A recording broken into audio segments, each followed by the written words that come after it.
and our coverage of the Speed Tour. Alongside me, Ben Sissel, as we look down high above in these beautiful drone shots. A little bit muggy this morning, but it's certainly not anywhere like yesterday where we had a lot of rain, and we are about to see the Lola, mainly Lola, but there are other manufacturers, S2000s or S2s, as Ben has quite rightly informed me. We had a good day out yesterday with these guys. They're rolling up for a rolling start as they come through the carousel. Looking forward to this, and we're about to get underway. Everybody 2 by 2, and the roar goes up, and away they go. If you weren't with us yesterday, this Mid-Ohio course is almost as though it was designed for these cars. They love it here. And Ben, you know, we basically got Ford Pinto engines. They're not very powerful, but when you consider the power to weight ratio, these are missiles. Oh, no! Oh. Big moment. And that was scary.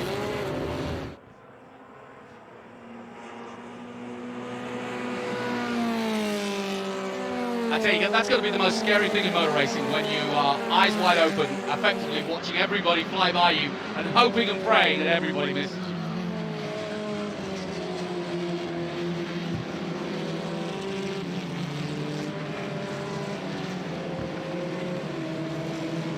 Fastest drivers, really good S2 driver as they come through. Look at these drone shots, Jonathan. Absolutely fantastic. Yeah, wonderful shots above, giving you a real sense of the gaps that are being created in these races. And you can see battles going on throughout the groups. Let's talk a little bit about yesterday. We had some good racing. These guys, everybody's been in action now, and everybody's more dialed in. When we arrived at the start of the weekend, the argument was, or say the argument, the chat was, that there was a very green track. Yes.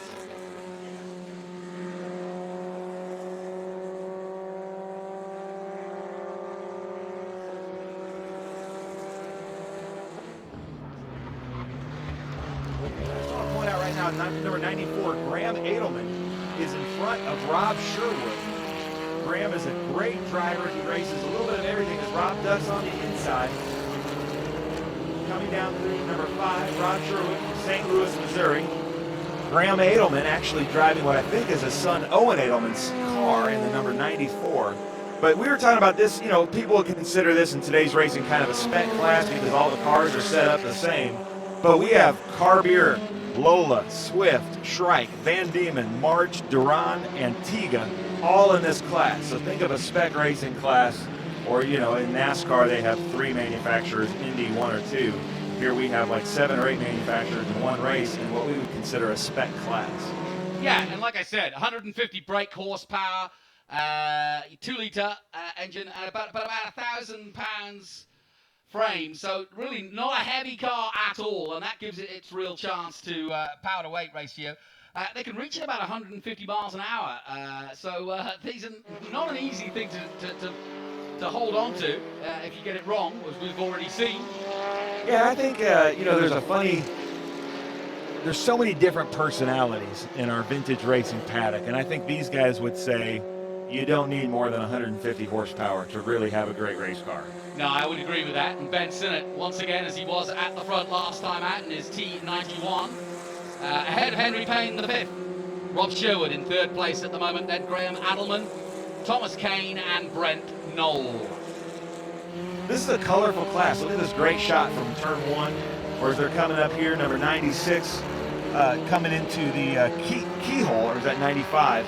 Yeah, 95. Yeah. These cars, even though they kind of have the same body style with that big snorkel on top for the air intake into the carburetors, I love the paint schemes that some of these guys add to it. It really adds to the lines of these cars. Yeah, we did a little chat with the paints, and they kind of took the bodywork off so we can get a close look at it.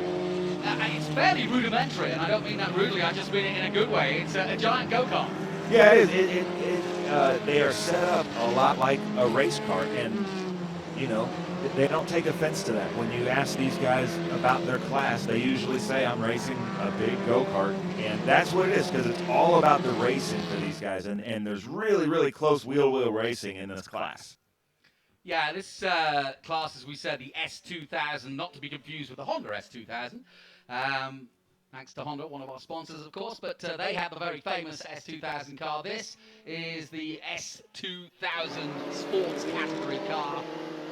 Originally an SCA, developed for the SCCA, and it's basically one of the most competitive amateur racing classes there is. And like I said, essentially, the main car used is the Lola. You mentioned the others, and very similar to the Formula Ford, Formula Renault, Formula Mazda, depending on the spec. It's been a great learning ground for young drivers with professional ambitions. And I think if you can get your head around this, as we're seeing many youngsters, including the Paynes, you can go on to bigger and better afterwards if you get your head around this. Yeah, I've always been a firm believer. If you can drive a momentum car fast, you can drive anything fast. That's a good point. Yeah. And the great thing about this too, with some of our guys that are just really into the racing side of it, is if something does happen, the parts are available. The body work doesn't cost that much. It's just a lot of fiberglass. And then there's such a tight community of these S2000 drivers that they make everything available. They're always willing to help their competitors. And it just makes for some great camaraderie. Most of these guys race together all throughout the year at different events, so they know each other. They know what each other's going to do. They know when people are going to turn in. It's just a really fun group to watch. As we watch a lot of passing here in Madness. Yeah, a lot of passing. It's good. And it is Madness. I love it. But no change at the front at the moment. It's still Ben Sinnott leading the way. These are short races, and they're all sprint races, and I think that's a good thing because it just means that you get plenty of racing over the weekend, but if you get it wrong or you don't get the start you want, there's another race coming up. So that's a good sign, and they get a lot of track time. Good to see, good crowd here today, and once again, Mid-Ohio has welcomed the idea of coming racing. It was touch and go as to whether they would open up in terms of getting crowds into the event, but as you can see, the way we do crowds here, it's not like we've got 50,000 crammed into a grandstand. It's mostly RVs and people with picnics and cars and out on the periphery. So it's pretty safe and everybody's in their own little bubble. And it's a great place to come watch motor racing because there's plenty of vantage points and places to park up. Yeah, look at that. That's Brent Gerder in the number 76. He's the one that spun at Keyhole at turn 2, lap 1. And now he's already back. It looks like he's in 16th place. He went back to 24th, so in just 2 laps, he's picked up a lot of places. So let's see if he can try to get back. Usually we see him on the podium, and he's trying desperately to get back to that position. And a young Henry Payne in the number 13 just behind him. Thomas LaCosta chasing him down in the Lola T492 behind. There is Henry. Is he the one that was saying he was the fastest of the three of them? No, that's his son. Henry Payne, the 4th, actually works for Detroit News, and he has a car radio show, an AM car radio show in the Detroit area that I was lucky enough to be a guest on yesterday. Look at you. It was fun. And, Motor City Radio. Yeah. You've made it, buddy. I have. It's good stuff. And it was a great radio show, good interview. And Henry and his son Samuel and Henry Payne the 5th always put on a good show with us in Mid-Ohio. Well, we've got a full day of racing for you if you're just tuning in on our app or however you're going to your live stream feed. We welcome you to SVRA coverage. Trans Am coming up, our feature race in TA2. Had a great TA race won by Ernie Francis Jr. yesterday. We'll give you more information on that. Hopefully maybe we'll get Eden early over here at some point. If he hasn't gone home yet. And ladies and gentlemen, if you're watching this on the SVRA Facebook or YouTube, leave a comment. What do you like to see? What do you want to see? We're monitoring that. And also tell us where you're watching from and who you're rooting for. Looking high above, Rob Sherwood currently in 3rd position, but rather lonely 3rd at the moment. Look, he's got the track to his own. Now, this is what I would like, is having the track to myself. Because I would have said with no distractions, I'd be faster.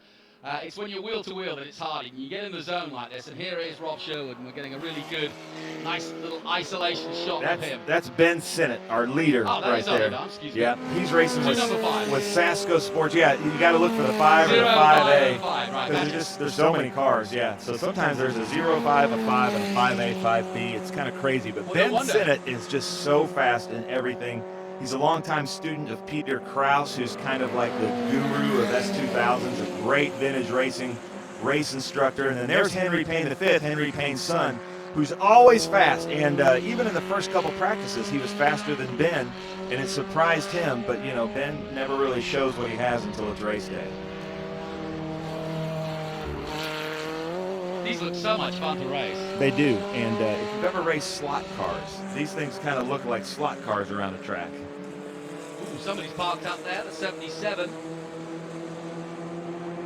That's Mark Coombs parked up there for some reason.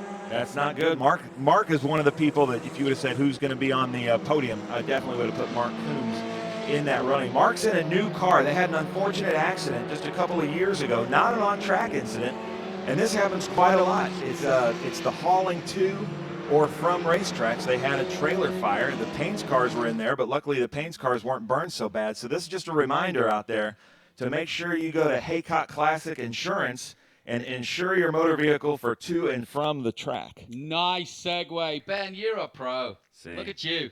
I'm trying, man. That's good stuff. No, you're absolutely right.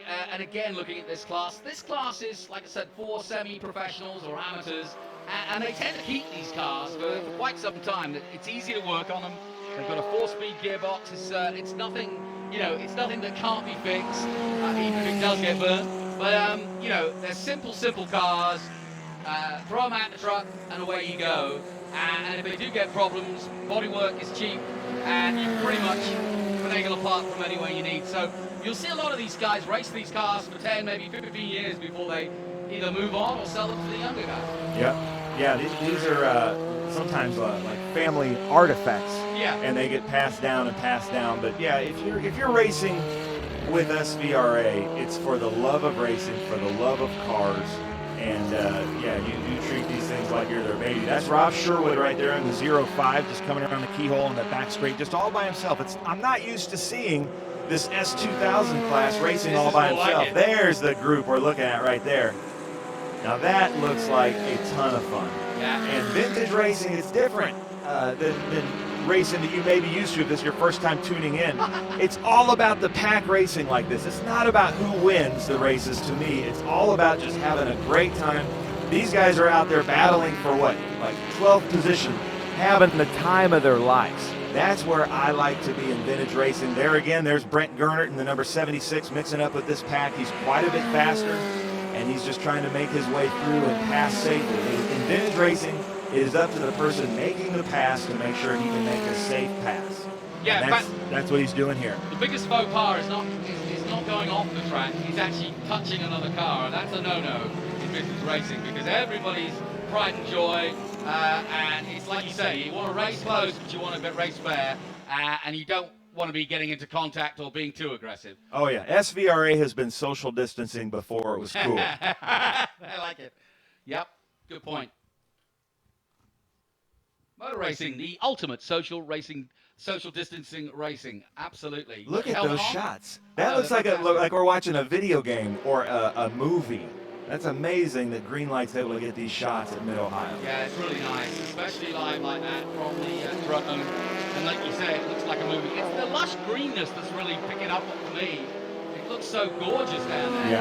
Yeah, and that's not some filter we're putting on there. That is just the beauty of Mid-Ohio. I love this pack racing like this. It is so much fun to watch. Robert Dusek, the second, in the number 32. I think he's the third. Is that the Oh. no, there's a 23, so there's two. There's a 23 and a 32, and there's a second and a third. How cool is that? Very cool. He's in a Swift DB82. See all the RVs parked along the way. That's pretty standard for Mid-Ohio. Let's see this pass. Brent Gernert looks to the outside, now comes to the inside and thinks, you know what, I'm going to live to fight another day. Or maybe, no, he's coming in. He's a really good driver, Brent, and sometimes you wonder if somebody gets spun in the first lap, are they seeing straight? Is the red mist clouding their judgment? But it looks like it isn't for him. It looks like he's making good moves. He's not doing anything erratic. And again, we got 7, 8 cars on this shot alone, as they all dive and bob and weave. I've been coming here for 10 years. I had no idea there was a lake there. Well, yeah, me neither. How pretty is that? Plenty of fields. We're in the heart of Ohio farmland for sure. Coming in this morning, saw plenty of farmers out getting ready to tend their fields. Ooh, that was a moment and a half there coming through the complex for the leading red and blue number. Something to say, I can't see it now, but leading off this pack, we're looking at 21. So that was that was Greg Miller. There he is in the number 4. They've gone completely sideways there, and now he's got the other car that was spun around. That's Brent Gurnett. And he's making an outside pass. Does he know? He turns back to the inside. Outside pass there, pretty great. Yeah, that is great. I really like the bodywork, the shape of that 21. What is that? That is a Van Diemen. That's why I like it. I always love Van Diemens. Yep. And when you start talking Swifts and Van Diemens, you're getting into Formula Ford category. And these cars aren't that dissimilar. I mean, obviously they're a lot wider. But we're talking about the same manufacturers that make the very slim Formula Ford type chassis. Lola, Swift, Van Diemen, typically British.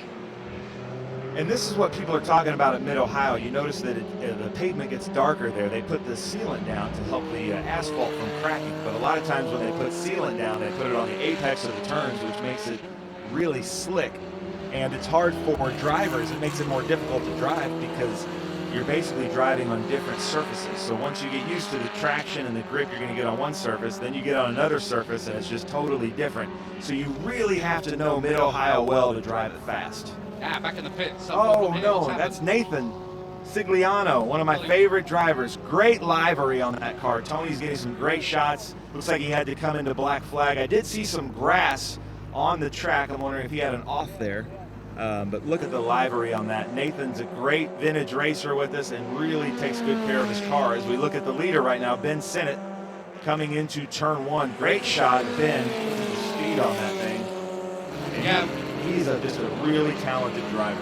Yeah, we're getting now towards the closing part of this race. So like I said, sprint races at 20 minutes in all, that's all they get. But that's enough. Plenty of racing, plenty of laps, plenty of adrenaline for the day. Start your day off, get you waking up. Who needs a cup of coffee when you got a race car? It's funny, he's got this all black car and then a super bright helmet. If you know, it looks like he should be wearing like a Darth Vader helmet in that car. That'd be like a Darth Vader car. Well, maybe you should suggest it. But Ben is a really good driver. Look at his lines. He's usually pretty flawless, and it's really fun to watch Ben navigate. I've put cameras in his car, and to watch him navigate through lap traffic is really fun to do. So the clock ticking down on the first of many a race to come here on our Super Sunday of the Speed Tour here from Mid-Ohio. It's good to be back racing, and we've got a bumper field. And here he comes towards the line, going into the last few corners before the carousel, and then he'll come pop out through this right-hander. And will he get one more lap? I think he will. No, it's going to be the checkered, I think. And he does take the checkered flag and complete what is the first of several races here this afternoon and this morning. And that is Ben Sinnott waving to the crowd and waving for what was a good job done here on a Sunday morning. So well done to Ben Sinnott. Second place goes to Henry Payne, the fifth. And then Rob Sherwood, who we mentioned earlier, in the Carbier CS2 takes third place. Graham Alderman in the Carbier CS2 as well. I think he's happy. Look, he's clapping everybody. We don't like for drivers to take two hands off the wheel during the race, but in the celebration lap, they just are thanking the corner workers and the fans. But no texting. No texting. Yeah, no snacking. They don't have cup holders. But we want to thank all the corner workers that help out in racing all over the place, not just SVRA, because without the corner workers, we couldn't be out here doing this racing. Yeah, it's a good point. And you can see all the RVs dotted around the woodlands.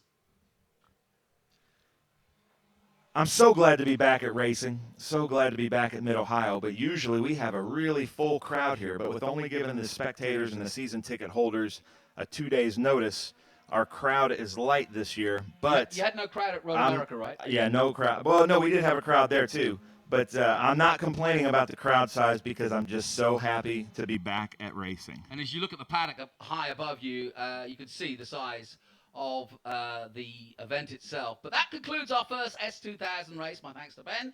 We'll be back with more racing coming up. Stay with us.